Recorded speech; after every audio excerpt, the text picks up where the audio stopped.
We're joined by Horacio Falcao. You're an INSEAD professor and author of a new textbook called Value Negotiation, How to Finally Get the Win-Win Right. Now, when we talk about win-win, it sounds like jargon. What do you mean by it?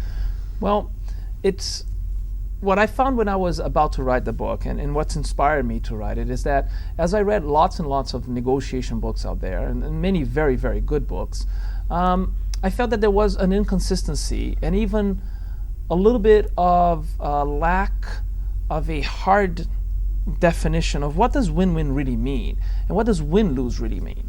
Most people will attribute win-win and win-lose to, as you just mentioned now, a situation, or as if the situation was already predefined for you, and as you approach it, you have to do win-lose or you have to do win-win.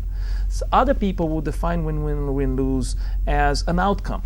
So after we've negotiated, we had a win-win deal or not, or a win-lose deal. So although those are terminologies that, yeah, okay, I can accept the fact that you will talk about an outcome as a win-win, win-lose. I cannot accept that a situation is per se win-win or win-lose. Why? Because I believe that it will help us much more if we try to look at these two terminologies, win-win, win-lose, from a perspective at the beginning of the process, meaning as a choice. I strongly believe that if you come in and you see that win-win and win-lose is a choice that you have on how to address the situation, that actually empowers us. And it reminds us as well that there's no negotiation waiting for us as the table that defines a situation as a win-lose or win-win. There's actually the way we approach a situation will impact if it will end up being win-lose or win-win. Isn't it important, though, that when you're approaching the talks, you have a clear idea of what you're trying to get out of them? Absolutely. No, knowing what you want to get out of it is very important. We call it negotiation understanding your interests, and therefore you should negotiate to try to satisfy those as much as possible. Now, how to satisfy them is what's going to define if you're making a choice for win-win or win-lose. So both parties will look for satisfying interests, right? Meaning both parties who choose a win-lose or win-win process. Now, someone who chooses a win-lose way of approaching a situation, and therefore a process of win-lose, normally called bargaining as well, they will probably come in with an idea closer to how can I use my power to obtain what I want? Meaning, how can I get what I want even at the expense of the other? And in doing so, they're more likely to create a win-lose situation and therefore a win-lose outcome. Someone who comes from a different perspective, a win-win perspective, they will try to look into a situation and say, how can I actually focus on value to then work that value in a way that allows me to satisfy my interests? Not necessarily thinking of power, actually the opposite. How can I actually keep power at bay, separate, so that it doesn't infiltrate into my process and then force us to go one against each other, but rather have us focus on value, whereas win-lose focuses on power, win-win will focus on good communication to develop more value so that we can actually then satisfy our interests. And that choice will then impact the way we behave, and that choice then will impact the way the others behave. So we will have a lot of control of that situation, and we'll be able to change it in nature actually, depending on that choice of ours, win-lose or win-win. But it could be that sometimes you're just naive in your approach to the talks. Absolutely, absolutely. Win-win many times is considered soft, and that's a big misconception. There are actually some very good books out there that unfortunately also do not clarify that line. When you go into a win-lose or bargaining mode, that's you chose power, that there are usually two main styles around it. What sometimes people will call hard or soft. Hard is the person who will be very aggressive, right? Will be very extreme. They will do everything towards money or value for themselves. Remember, always through power, so the value will not be guaranteed, because if they find someone equally hard on the other side, they might actually destroy value. Just think about a war. However, on the other side of the bargaining end, there's also what people call the soft approach. The soft approach is someone who will always try to avoid a fight, but they will not necessarily focus on value. They will try to avoid a fight to build a long-term relationship on the hopes that will recover the losses of the today. That's still bargaining. That's still accepting power in the negotiation. Win-win is not soft. Soft is bad because it still brings the power in. Win-win can come across as naive because some people might misidentify it or wrongly identify it as soft. However, win-win is supposed to be positive, not naive. And that's a very important distinction. You're trying to be positive because you're constantly trying to build value positive moves in the negotiation that can also benefit the other side if they work with you. And one of the reasons why we do that is exactly to eliminate resistance from the negotiation so that we don't waste energy trying to overdo one another and instead invest that energy and resources in doing something together. That's the positive side.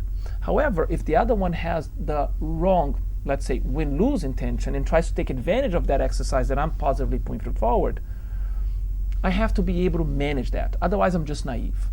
And that's what the book tried to balance throughout in bringing moves that are constantly positive and yet not naive, because we're always considering what is the risk of doing this move and how can I manage this risk in a way that I'm not taken advantage of. So in effect, you have to establish trust. Trust is an interesting element for negotiation and something it definitely makes it easier. Let me start by saying that. Trust makes negotiation easier, especially a win-win negotiation. The more I trust you, the lower I have to double check.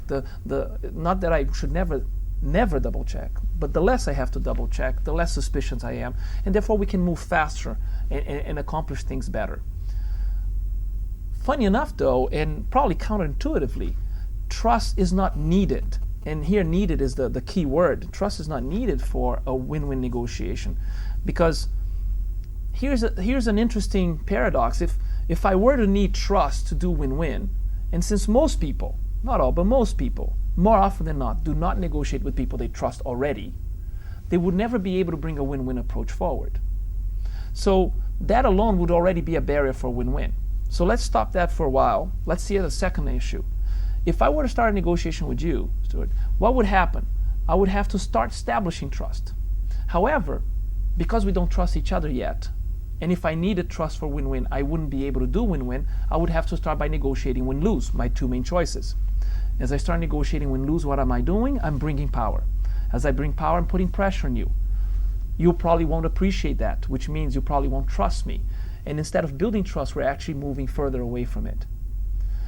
So, the beauty of win-win is that you don't need trust to begin with. Of course, we would like to build it, but we can even survive without it.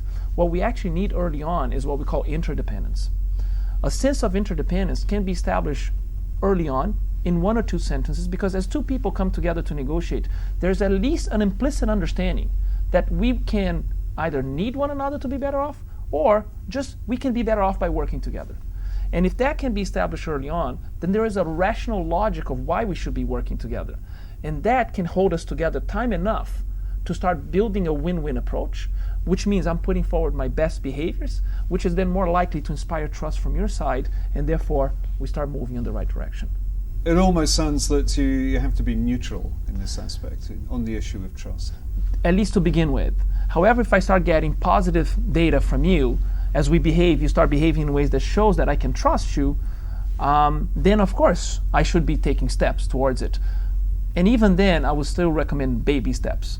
Of course, it's all a matter of risk-reward, right? The whole of this book is asking the readers and participants and students to think in terms of negotiation moves as risk and reward. What is the reward of moving fast in trust? And what is the risk? If I'm dealing with a small deal, yeah, maybe I can move fast because it will save me time, and the risk of it going bad is not something that I worry, because the value at risk is small. If I'm dealing with something a little bigger, of course I'm going to be a little bit more careful on that move of trust, because if there's any mistake because of the excess of trust, for example, then I want to make sure that I don't risk too much of my value at stake. Horacio Falcao, INSEAD Professor and author of a new textbook called Value Negotiation. Thanks for joining us on INSEAD Knowledge. Thank you very much, sir.